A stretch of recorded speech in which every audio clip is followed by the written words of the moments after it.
Bismillahirrahmanirrahim. President, Islamabad Chamber of Commerce and Industry, um, office bearers, Islamabad Chamber of Commerce and Industries, chief guest of today, Senator Musaid Hussain Saab, Excellencies, heads of missions from African countries and Palestine, distinguished guests, ladies and gentlemen, Assalamu alaikum and a very good afternoon. I am deeply honored to speak on this very special occasion of Africa Day before this esteemed gathering of distinguished guests. Ladies and gentlemen, on this special occasion of Africa Day, we gather to honor the spirit and extraordinary journey of the African continent. Africa, with its diverse culture, vibrant traditions, and spirit, stands as a testament of resilience of its people, from the struggle for independence to pursuit for development. Africa has demonstrated its commitment to progress, prosperity, and peace.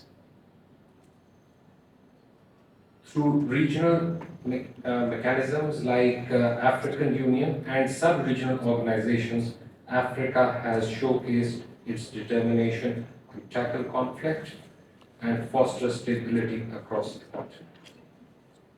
Ladies and gentlemen, Africa's importance is self-evident. A geographic landscape of 30.37 million square kilometers, a home to around 1.5 billion people, and a combined GDP of over $3 trillion. Politically, the importance of African nations is reflected in diverse forums, from UN to African Union, from NAM to OIC.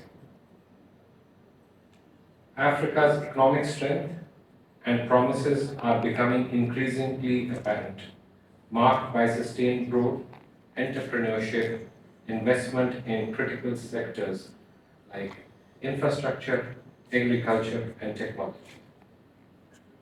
Ladies and gentlemen, as we celebrate Africa Day, it is important to acknowledge the deepening ties between Pakistan and the African continent. Pakistan's relation with Africa is built on a foundation of mutual respect, cooperation, and solidarity with the African nations. Pakistan's affiliation with the countries of Africa dates back to between 50s and 80s. This is an era where most of the African countries were struggling for freedom against their colonial masters. Since Pakistan also got freedom after its struggle against the British colonial powers, there was a natural bond between the two sides. Several African leaders were provided with Pakistani passports to visit various countries to lead their freedom struggles. Likewise, under the aspects of United Nations, Pakistan has contributed more than 235,000 troops to 46 national peacekeeping operations, most of which were in Africa. Pakistan has contributed significantly to the African continent through its peacekeeping efforts as a leading contributor to UN missions in Africa. Over the years, Pakistan has been steadfast partner to Africa, extending support in various areas, including peacekeeping, capacity building, and economic cooperation.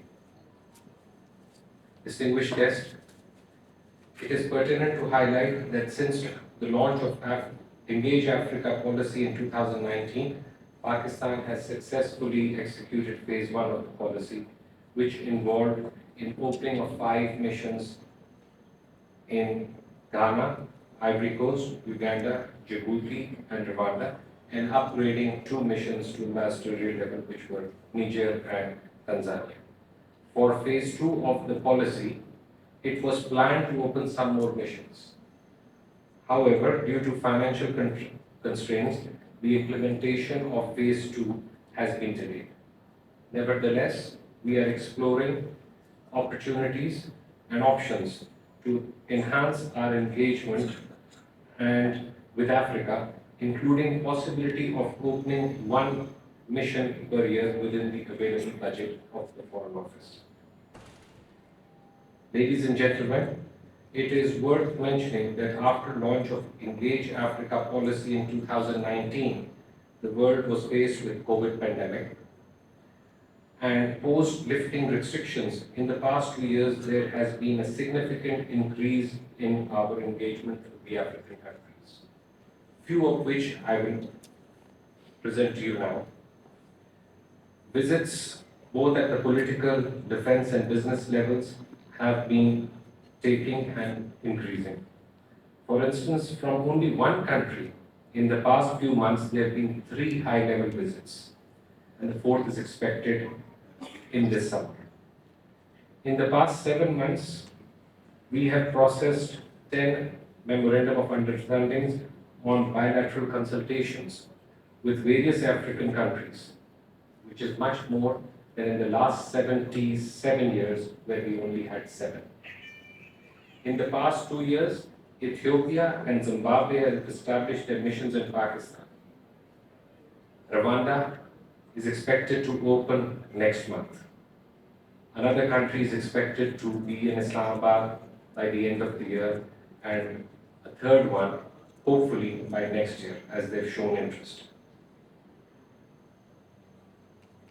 We've also only recently received, there was a talk about defense collaboration. Only recently we've received a request from one of the missions to open a defense wing in Islamabad, which is under process. Sudan, Nigeria, Kenya, Somalia have successfully launched their social identification system established by NADRA in these countries.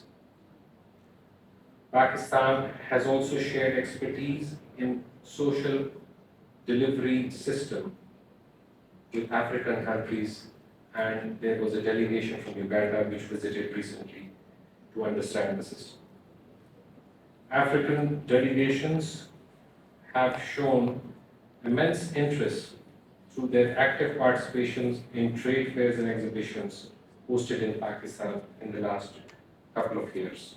Our trade with Africa now stands at 4.4 billion.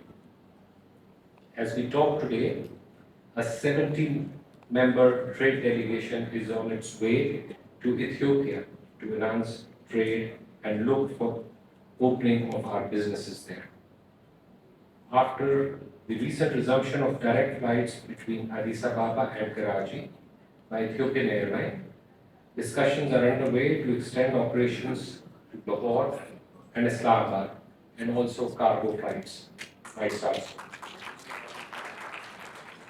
Here I would also like to mention that we are processing files of 2 other countries who have requested for air connectivity with Pakistan.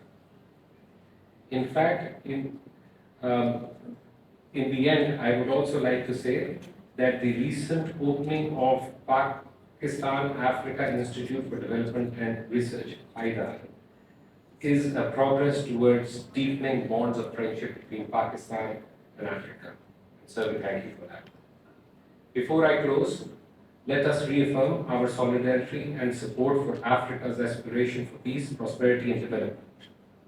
Pakistan is committed to deepening its ties with African nations and transforming it into meaningful partnership. Allow me to express you my deepest appreciations and gratitude, sir. Thank you very much.